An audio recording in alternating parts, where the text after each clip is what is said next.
Hi, everybody, and welcome.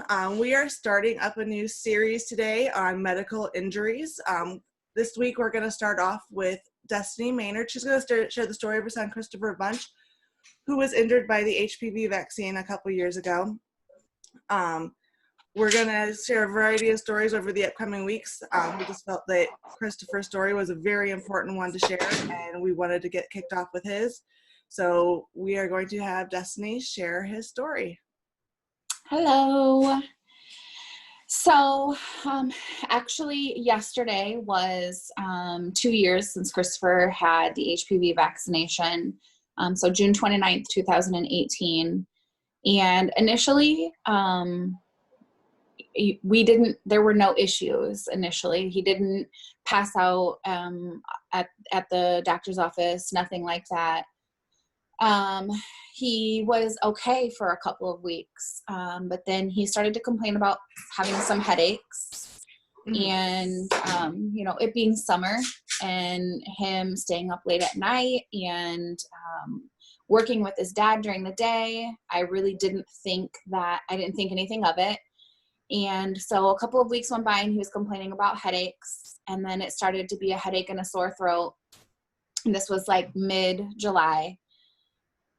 And I still have in my phone a couple of text messages where he asked if he could take like some Dayquil or some ibuprofen because he was having a headache. And finally I was at work and I got a text message that he said he had the worst headache he's ever had. Okay. And that was on July 31st, and wanted to go to the doctor. And so I told him that I would take him to the doctor that night or the next morning. So on August 1st, I took Christopher into the Express Care locally here, and they told us that they tested him for strep throat, and it wasn't strep throat, and told us to just treat the symptoms. So I took him home. We did some ibuprofen, and the next morning, so that was Monday. I think it was a Monday, August 1st in 2018. Sorry, I get all of my dates and days of the week confused. So on Tuesday morning, or no, maybe it was Monday morning, he started the next week. So the first he went in the Express Care, and then the next week he started football practice. So he was still complaining of like a headache and not feeling the greatest. Mm-hmm. But I just thought maybe he was battling with a cold or whatever. Christopher has always been my one that has had colds or, hurts himself, or he's always wanting, in my mind, it was an attention thing. He liked to be sick. He liked to have things going on so that he was getting everyone's attention. And that was just how he was. So for him to have something wrong with him was not really a surprise for us. He started football practice, but that morning he had went with his dad to mow lawns and was complaining to his dad that he had a headache and wasn't feeling the greatest. Mm-hmm. Got dropped off at football practice, and at football practice he was vomiting and just really weak and couldn't play. But nobody called us and told us. We had no idea. So Tuesday night he came home. Or Monday night he came home, sorry. Monday night he came home, went straight to bed, took a shower and went to bed, and slept until Tuesday afternoon when he was getting picked up for football again. And Tuesday afternoon he goes to football and he does not play at all, from what we were told. And we did not find this out until after Christopher passed away, that he was vomiting. He was extremely weak. Like, they were asking him to do push-ups and he could not even do push-ups at all. So they sat him out and had the medic look at him and sent him home. Again, no phone call, nothing. Wednesday morning comes and Jeremiah, my older son, calls me and he's like, "Mom, I cannot get Christopher to wake up. I've been trying to wake him up." And at this point he was irritated because he's like, "I'm not doing all the chores by myself." Like, right.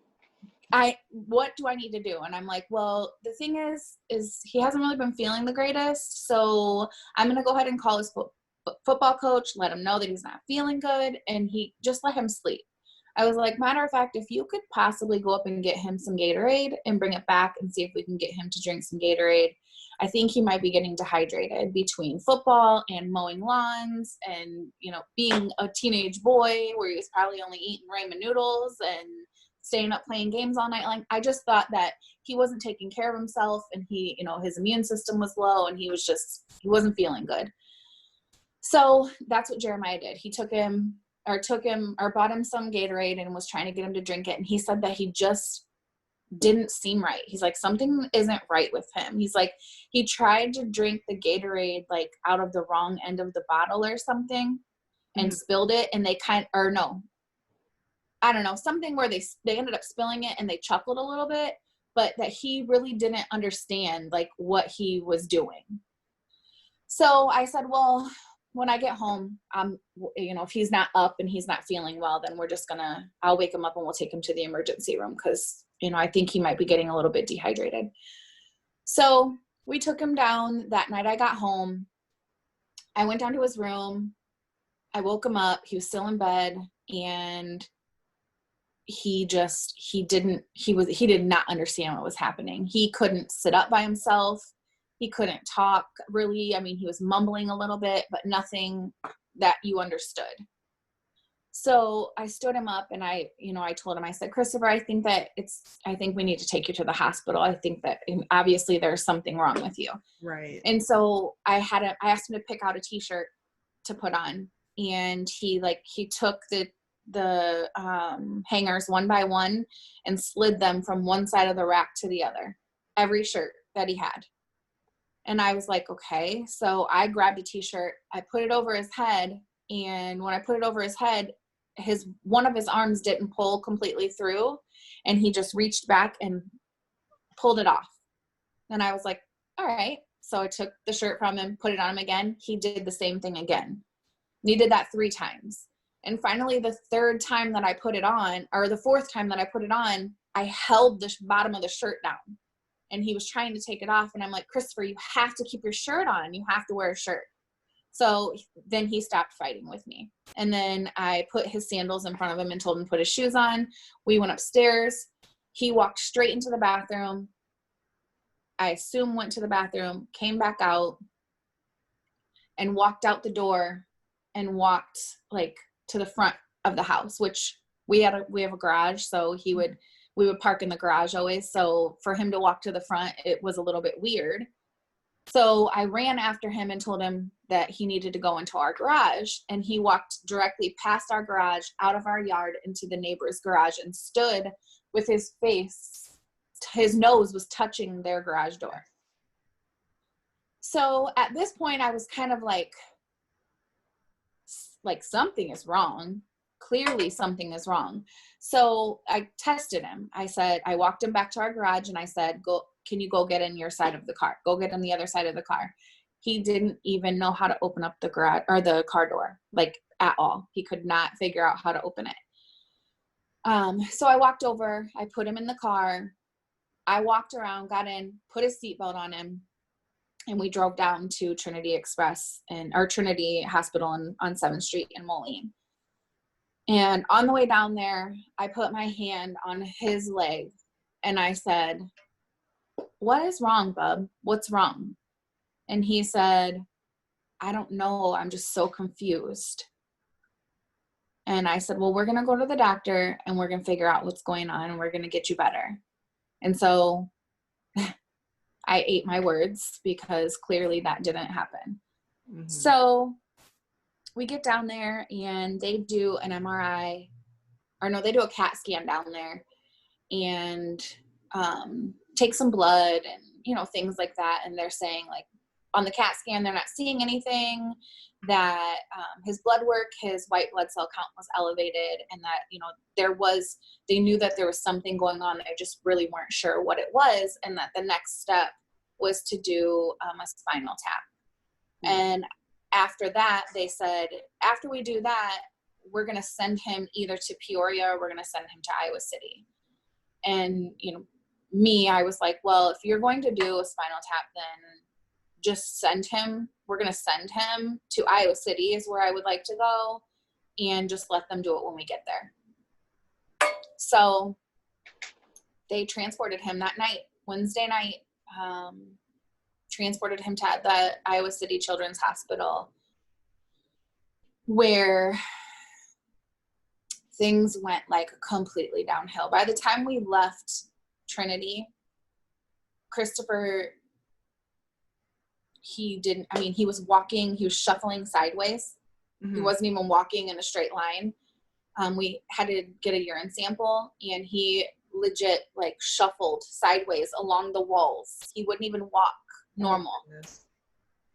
He was piercing his lips really weird, like biting and piercing his lips. Mm-hmm. And he wasn't talking.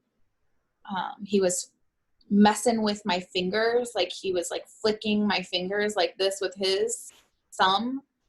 And something was not right. We knew that something was going on. And by the time we left, he had a couple of accidents. He was not able to control his body a whole lot anymore. So they transported him to Iowa City, and we got there like at 1:00 in the morning on Thursday morning. And they did another CAT scan, they did an MRI, and they took more blood. And when the results from everything came back, they said that Christopher had significant swelling in his brain, and that he had lesions on his brain as well. And they said that there were quite a few lesions on the left-hand side of his brain, and that they were not, at that point, they hadn't diagnosed him with anything yet. They were still doing, blood work and looking at, all situations. But, the neurologist had come in and said, I would really like to sit down and talk with you about like what has changed in the last, few months of Christopher's life. What is different? Like, and they didn't do this to me locally. They didn't ask me these things locally. Right. So, I started just kind of thinking back, like, what has he been doing? What has been happening in his life? And I got back to June, and I said, he did have his immunization for school. And he said, well, I need to know what he had. And so we talked about it. I told him, Christopher had the HPV vaccination. He also had the TB test that day as well. Within a few hours, he come back with ADEM. Christopher was being diagnosed with acute disseminated encephalomyelitis, which is swelling of the brain and spinal cord. And Christopher had 0 viruses. When we were here at the Express Care, they told us to treat the symptoms, basically treating it as viral. Mm-hmm. But from the moment that we were in the hospital, they tested him for virus after virus after virus. He had nothing. Yes, initially when we didn't know anything, we had said, he must have, I thought he was sick. I really thought he was sick. And it was not. He was not sick. If you look at the package insert on Gardasil, the very first side effects that people see are sore throat and headache. Those are the very first ones that people tend to experience. So he sat with myself, my husband, Elijah, and Elijah's wife, Delia. He sat with us, and he said, with probably about 7 or 8 other doctors sitting there, that he was 100% sure that the HPV vaccine caused Christopher's ADEM. Which is amazing that they admitted that. Yes, he was a phenomenal neurologist, phenomenal. So from there, he said, basically the best course of treatment is to do high doses of steroids. Generally, it takes 5 days. And then after those 5 days, you'll start to see Christopher come back to you. So we, of course, you do whatever you need to do. You take care of my son. That is the first time when he said that to us that we ever thought that a vaccination could hurt a child. We had no idea. None. Not a clue. We just did what we thought we were supposed to do. Never one time when Christopher's doctor was asking me, and it wasn't even his doctor technically, it was the nurse practitioner in the office, when he was reminding me that, you know, my kids were at the age where they were going to be sexually active. This would be something that would be a good preventative for their future partners. You know, when I was questioning if I even wanted to do it, never one time did he ever say a single side effect. I never got a piece of paper that tells me the side effects that are possible. I never got anything like that. He just said it's preventative and you could save your boys, you could save their future partners. And what mom doesn't want to do that? You know, I never want my kids to be the reason that someone suffers from anything, you know? So we did it.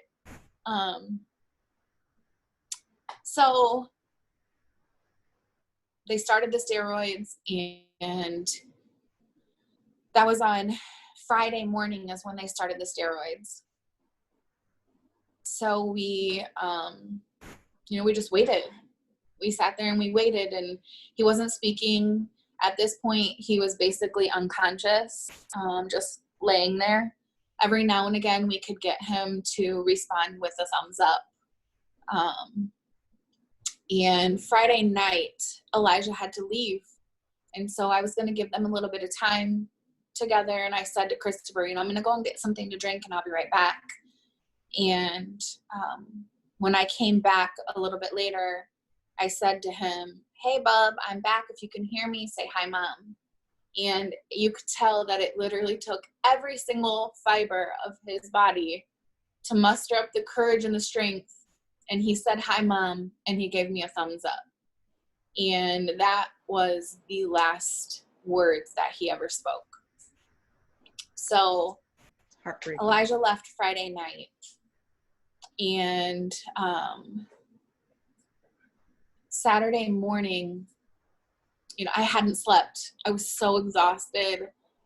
I was sitting there. It was probably between 3 and 4 o'clock in the morning, and I was singing to him one of his favorite songs. If you can imagine me singing a Tupac song, I was singing, not rapping. I was singing it. And he just started gasping for air. And I didn't know what was wrong with him. I didn't know. I started screaming, and that's when everybody started running in.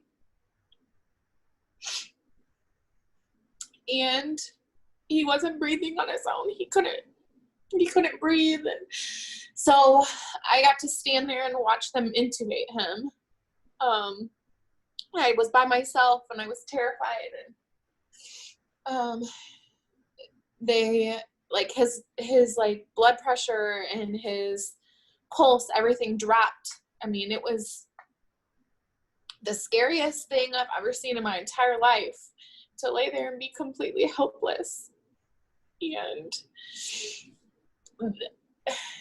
that's when they told me that he wasn't stable enough to go and have another CT scan, that they weren't really sure what was going on, but they were pretty positive that the swelling in his brain was getting worse and not better. And that they thought that they might need to do like a craniotomy, where they remove a portion of his skull to try to relieve some of the pressure from all of the swelling. So they said, that's an option. We can do that. But at this point, we don't really know or think that it's going to make much of a difference. And of course, Elijah and I were like, well, we don't really give a shit what you think. If you think that it could give him just a tiny little bit of relief, do it. Like, just do it. Mm-hmm. So we took him, like, they had to wait until he was stable. It took them all day long to get him stabilized. Like, every time they would think that they were at a safe place for him, his levels would just bottom out again. And So it took them all day long. So Sunday morning, early Sunday morning is when they took him in for the surgery and removed a portion of his skull. And so then Sunday, Monday, and then Tuesday, they said they would revisit in 48 hours. I think they said a full 48 hours. They would revisit him and check on him to see, like, has the swelling gone down? Does he have any brain activity? Because at this point, he really did not have a lot of brain activity. Mm-hmm. So on the 14th, August 14th, they came in at 11 o'clock in the morning, and it took them like 12 minutes, and they did what they call a brain death test, where they react, they see his brain's reactions to, like they poke him with a pin in the finger, they pinch his toenails, like they put pressure on him to see if he reacts at all. Mm-hmm. And there was nothing. So they called us back in and they said, unfortunately, right now, Christopher's not showing any signs of any activity in his brain. His pupils were different sizes. One was big, one was small. And they said, we can give it 24 hours and we can test him again. So Elijah and I went into a room and we spoke about like what we wanted. And of course what we wanted was to bring him home. What parent wouldn't want that? Right. But we also both decided that we didn't want him to be different than mm-hmm. who he was. And, if he would have had came home with like a limp or couldn't play a sport because, whatever, because he had some brain damage, whatever, that would have been fine. But his entire skull was off. And more than likely, our child would have never walked or talked or done anything ever again. He would have laid in that bed for the rest of his life. And that just was not what we wanted for him. And that's not what he would have wanted for him. So we decided that we thought it was best to just unhook him from life support. And so that's the choice that we made, because if he wasn't going to be Christopher, then we didn't want to make him suffer forever for selfish reasons. So we unhooked him, and it took him, I believe, 9 minutes to pass away. And it was just the four of us. It was just his parents there with him. And they took the tubes out, so I got to kiss him and tell him that I loved him. And Elijah and I felt his heart stop beating. So we laid with him until he passed away. And then we left to the hospital without our son.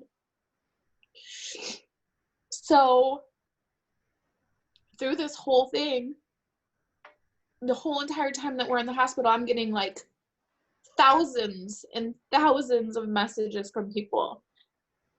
And, friend requests and, do this and do that. And it's, call me. I had one guy call me or say, call me. I can heal your son over the phone. And, it was just like, it was crazy. Like the amount of people that were reaching out to us, and we had no idea. We had no idea like what to even do with all of it. Right. So, we finally, when we left, like we decided we had an autopsy performed. We were like, please perform an autopsy. We want to know, because now, curiosity has the best of us. Like our doctor told us, like, what brought on Christopher's ADEM was this vaccination. This vaccination is what brought the ADEM on in his case. And then we have all these, floods of messages pouring in telling us, like, this is what did it to your son, and your son's not the only child. And, you know, so then of course we want to know. So we had an autopsy performed. Now, at this point, we still don't even know what we're looking for, what we're even doing. We just know that we want answers. And when the autopsy results came back, it was, of course, they never said like definitively in the autopsy, like, hey, this is exactly what happened. We actually had the pathologist come to the hospital and read us the autopsy results, because I'm like, I want him there. I want to be able to ask him questions. I want to be able to make him explain to me what everything is. And they were a little hesitant because they said they don't generally do that. But he came, and in Christopher's autopsy, it does state that ADEM it's onset after like any type of a viral, but it also says in parentheses in there, or vaccination, in his autopsy. Interesting. Correct. So it's like they wanted to admit it, but not admit it at the same time. Yes. So, I mean, I think that personally, I think that he knows, that pathologist knows.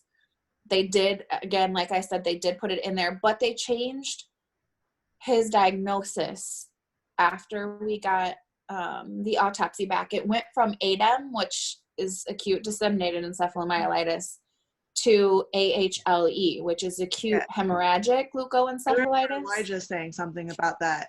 Yep. It was like even worse than the ADEM. So it's ADEM, but it's a fatal form of ADEM. So basically, from the moment that Christopher got that vaccination, his fate was decided. He was going to have a reaction to it and die from it. Like, there was nothing, because I beat myself up. I do. Like, what if I would have taken him to the doctor sooner? What if I would have not listened to the Express Care when they told me it was nothing? Or I do this all the time to myself. But from the moment that he had that vaccination, there was nothing that would have been the outcome was always going to be the same.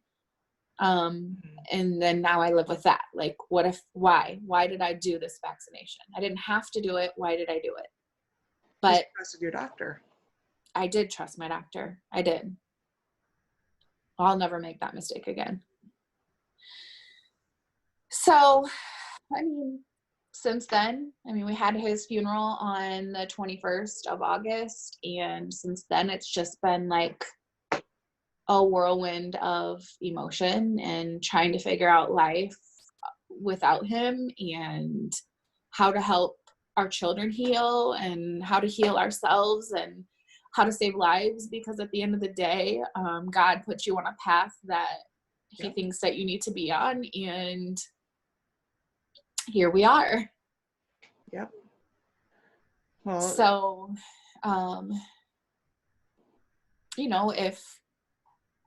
if he needed Christopher more than I did, then obviously there's nothing I can do about that. But I do know that we will never stop. We'll never stop. We will educate and talk and tell Christopher's story until the day that I die. And I know Elijah will do the same thing. Yep. So I have I made a little list of questions as you were talking. Okay. So did they ever say what the lesions were on his brain?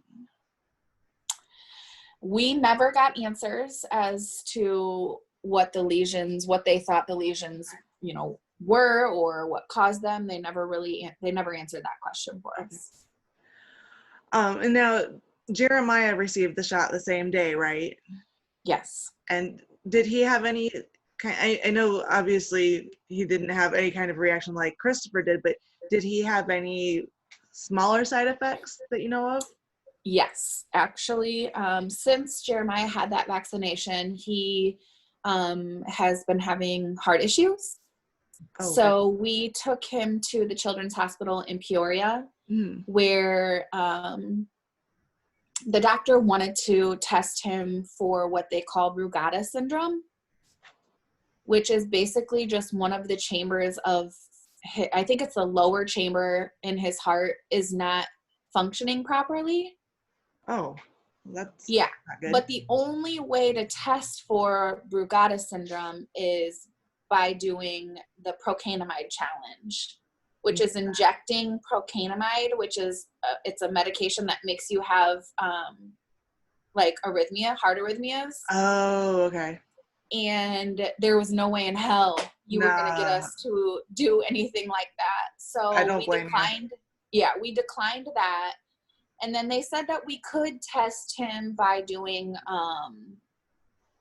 like genetic testing, but everybody's different. So he said that that's not really like a successful, like 100% successful testing because everybody's genetics are so different. Like there's, it could look one way in someone and look completely different way in another person. So he was like, genetic testing probably isn't the way to get like a definitive answer. So we have just kind of left it alone. And Jeremiah knows that, when he feels, if he has having a bad day, he has a lot of heart palpitations and his heart races. He knows to be careful, and we keep him monitored, and he'll continue to go to the doctor, but it'll probably be a forever thing for him. It's awful how they're ruining so many lives. I know.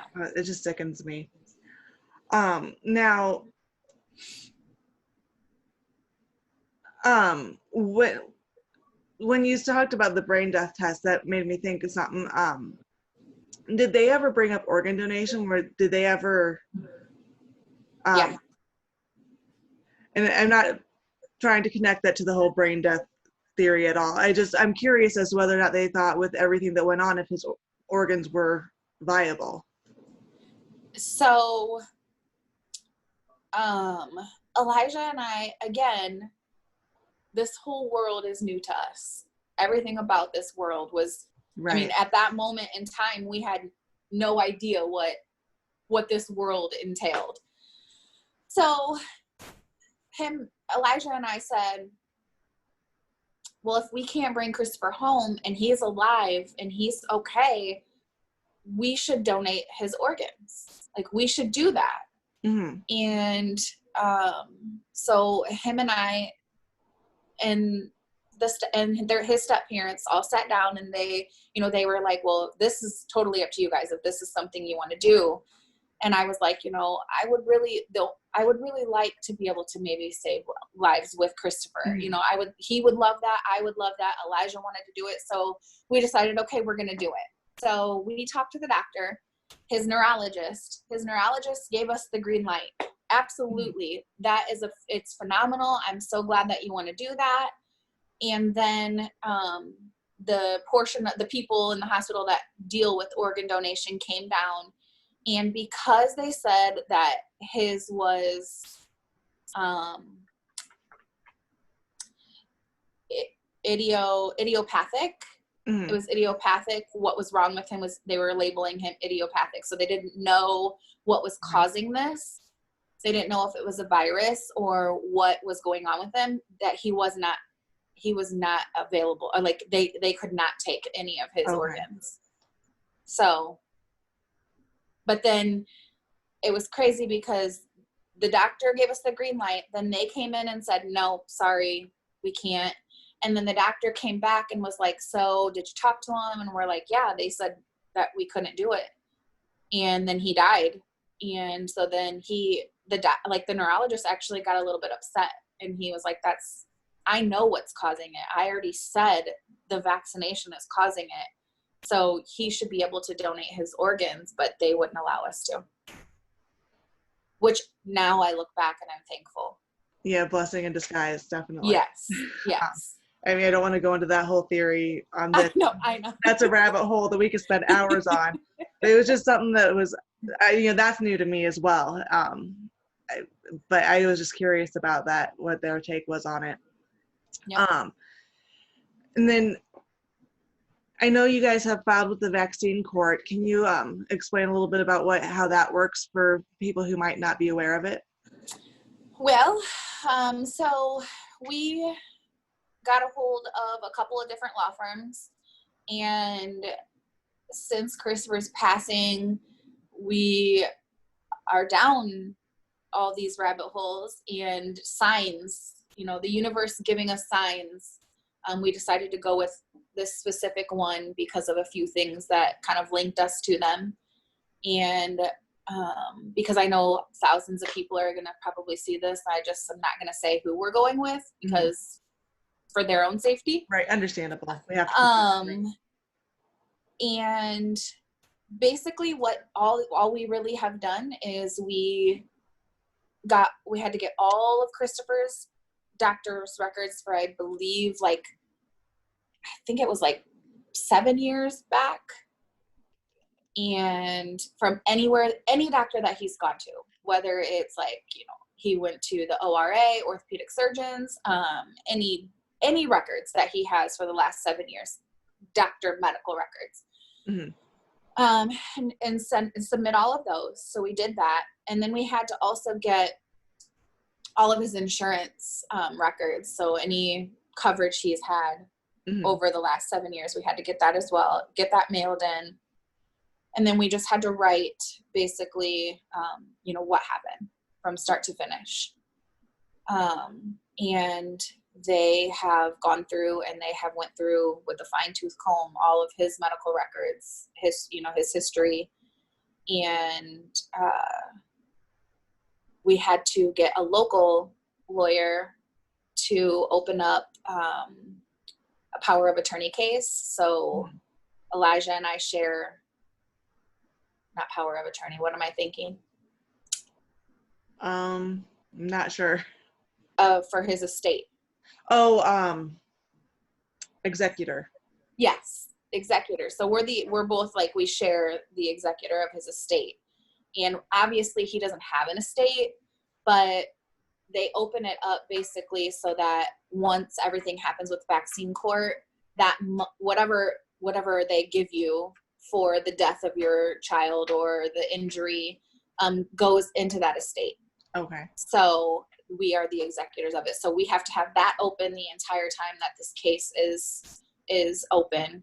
And I mean, we just literally finalized everything, all the paperwork, all of his records, and they filed last week. So okay, so this it almost really took 2 years.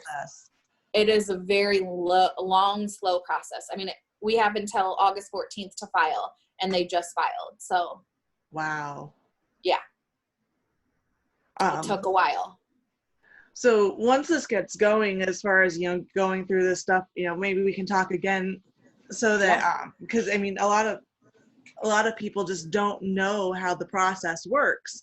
So it's good to share that information. That way people know what to expect. Right.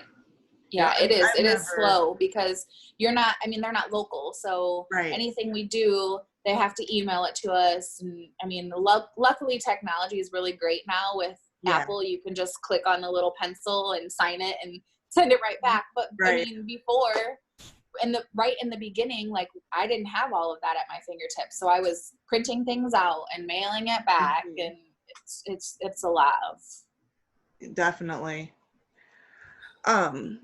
And then I know that you guys have other children as well. Have you been able to get medical exemptions for them based on this experience?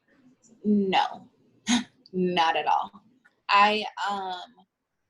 Jeremiah he turned 18 last year. He'll be 19 this July. So basically there's nothing that I can do for him. He has to do everything on his own at this point. But Cassandra, my daughter Cassandra, I have talked with her doctor's office, and they basically told me that because it wasn't Cassandra, that she doesn't qualify for a medical exemption. But if I can prove to them that the vaccination is what killed Christopher, they'll write her a religious exemption. Really? So they're gonna lie. It's not a religious reason, it's a medical reason. Right, correct. I mean, maybe I don't know, maybe she'll write a medical exemption, but because he's not her full blood brother, they have different fathers. Mm-hmm. They said it wasn't her that was hurt by the vaccination, that they can't write a medical exemption for her. Now, I will tell you though, and I probably shouldn't say this out loud, but I think it's great and I'm going to. So as we all know, Illinois has the lovely, I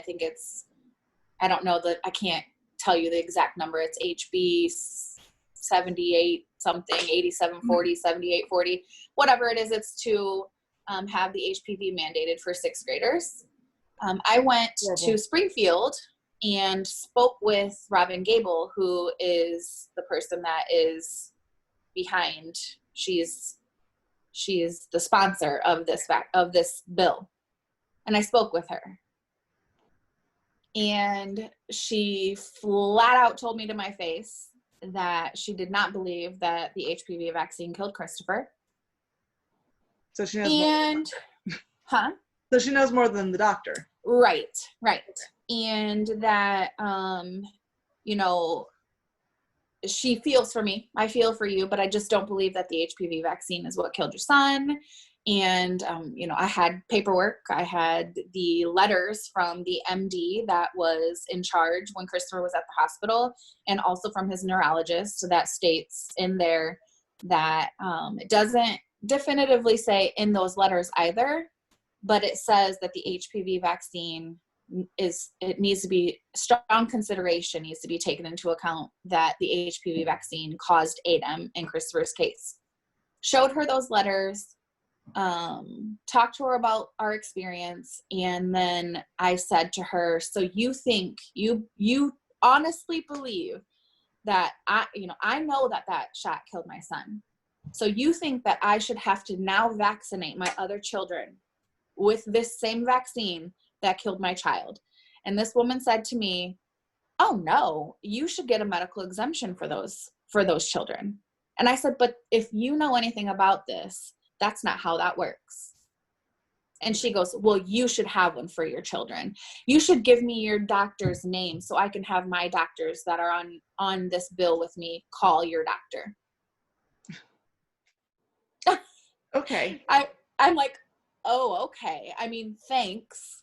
That just blows my mind, to be honest. I know it. And my friend Ashley was sitting right with me when that was said. So it blew her mind too. She's like, I cannot believe that she just said that.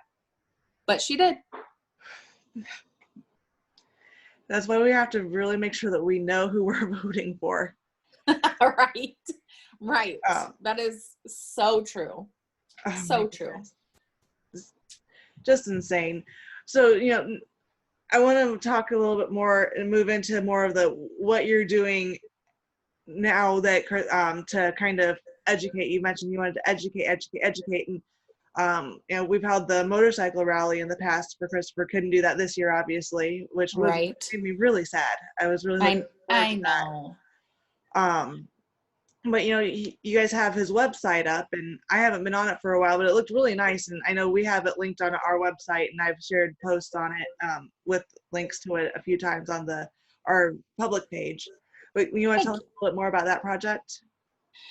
Oh, it has definitely been a project. So some good friends of mine that I actually met in Springfield have helped me, and I say helped me, but they did it.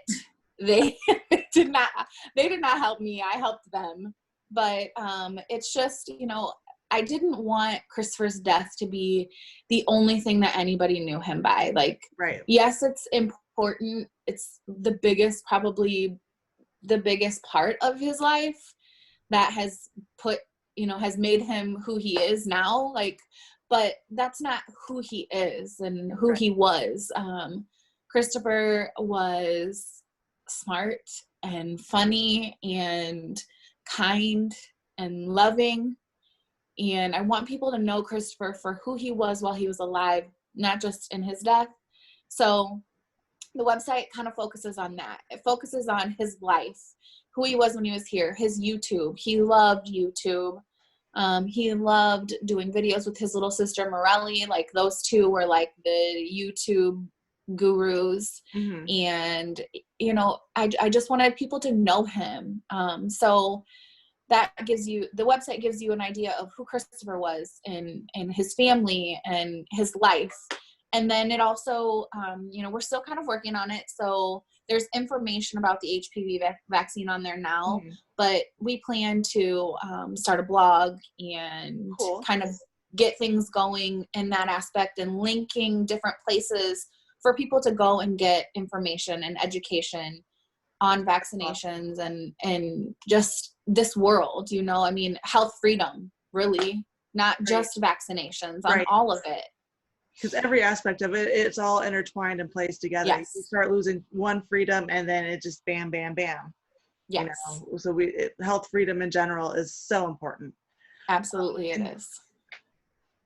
How far of a reach has Christopher's story made it? I remember one time hearing that you guys were getting contacted by people from all over the world. All over the world. Ireland, New Zealand, Iraq, Iran, like it's just, wow. I mean, from all over, Germany, Australia, like everywhere. I'm everywhere. That is just amazing. Absolutely amazing. It's crazy. It is so crazy to think that, you know, when I look at it, I think before I thought like, oh, it's so cool that they know him. But, you know, 2 years later, and I'm looking back and I'm thinking, it's so cool that he saved someone's life from literally across the entire world from us. Like somebody seen his story and he made a difference in their lives, and they're not doing something that could potentially harm them because of my boy. Like he's a hero. He is a hero. I always said, like, I know that like, he wanted to be famous so bad, and he's famous. Yes, he is. And like, I know that he's looking down and he's like, hell yeah. Like that, my mom and my dad are never going to stop. They're going to save lives. I'm going to save lives. Like, I know he is, because I know the type of person that he is, or was, whatever you want to say. Mm-hmm. And I know that he's so proud. I know he is. Yeah, and that's all we can do is continue working to make him proud. I know I've told you this before, but Christopher's part of the reason why our organization is here. You know, I personally followed your guys' story when this was all started up, when he was in the hospital. I had started following Elijah at that point to keep an eye on, you know, I was praying for him and stuff. Nobody wants to see anything bad happen to a kid. But thank you. You know, I knew in my heart from the moment I heard the story what was going on there. And I personally didn't reach out right away because I knew you guys were going to, I know how our community works. So I was just like, yeah, I don't contact people right away. I wait for them to, you know, have a chance to come to grips with reality. I don't want to be part of the overwhelming, you know, so. Yes. I was thrilled to finally connect with you guys and be able to talk to you guys, you know, but I remember following that whole thing, and we had been here doing, we were just a Facebook page at that point. I had wanted to do more, but I didn't really, it was one of those things where, you know, I worked a lot of hours, didn't really know how to do it. But then when I saw Christopher's story, and I'm like, oh my gosh, this is our backyard. This should not be happening here. And that was just what we needed. That was our kick in the pants. Christopher really is our why. Oh, so, that's amazing. You know, well, you know, I'm working on another billboard that I'm hoping to have. Well, I don't have a choice. I have to have it up by the end of July. So that's my goal right now. But, you know, that kid has been in Oakland, California on a billboard. He has been in Wichita, Kansas on a billboard, Chicago, LaGrange, Atlanta, Georgia. Awesome. by the And CDC by chance? yes, it was, but it was not too far from the CDC. Good. And you know who had everything to do with that was Brandy Vaughn. She made sure that she could get it as close as she could. I can imagine that she would. Yep. Screw you, CDC. That's right. So we'll just keep going. Yep.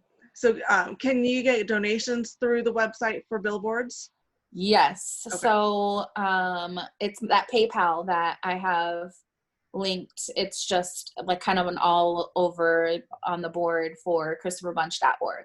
Okay. I just when I will put that, I'll put his website, his YouTube channel, and the PayPal link in the comments on Facebook and in the description on YouTube, because this will be in both places. It'll also be on our web. I put it in a bunch of places. I make sure the stories get out. So I'll put all that information with all of those, and then if there's any other, I'll probably put a link to Learn the Risk in there too. That way, yes. people have that information available and whatnot. But so yes. we we have on the website, we have his merch, and we kind of do, like right now we've got the summer merch, like the baseball shirts, because that was his thing. He loved baseball. But we also I have cards for the website. I don't know. That's the card. And then the back of it is the website. Those are newer ones. Or the ones I have were in conjunction with Learn the Risk. Yes, and these ones are just his, which I have plenty of those. So and I can order more. And then I've got the new stickers. Those are the new stickers. Yes, and then basically the t-shirts have just this on it, and it's really big on the front of it. So, but he can do them. The gentleman that I have locally here is phenomenal. He has actually made a whole web page that we linked on his website so that you can click on it, order them through him. He does shipping. He does all of it for me. So he's phenomenal. Yeah, he's great. So, and he can do anything. So if, there is someone that wants something other than what they see, they can ask me, PM me, and I can get it all taken care of through him. So. Great. Well, I think that is all the questions that I had. Did you have anything else you wanted to add? Just look for me. I'm not going to stop. I'm going to forever tell Christopher's story, what happened to him, what the CDC and Merck did to him. I will be in Ohio in November at the HPV Synopsum that they're having there. I'm speaking. So awesome. Just find me on Facebook, message me if you ever have any questions. Well, maybe we can try and get that live stream somehow when you speak up there. Okay. So that'd be awesome. We can talk later about how we can figure out how to get that done. Okay. All right. Well, thank you so much for sharing, and I'm going to stop the recording now as soon as I remember how to do it.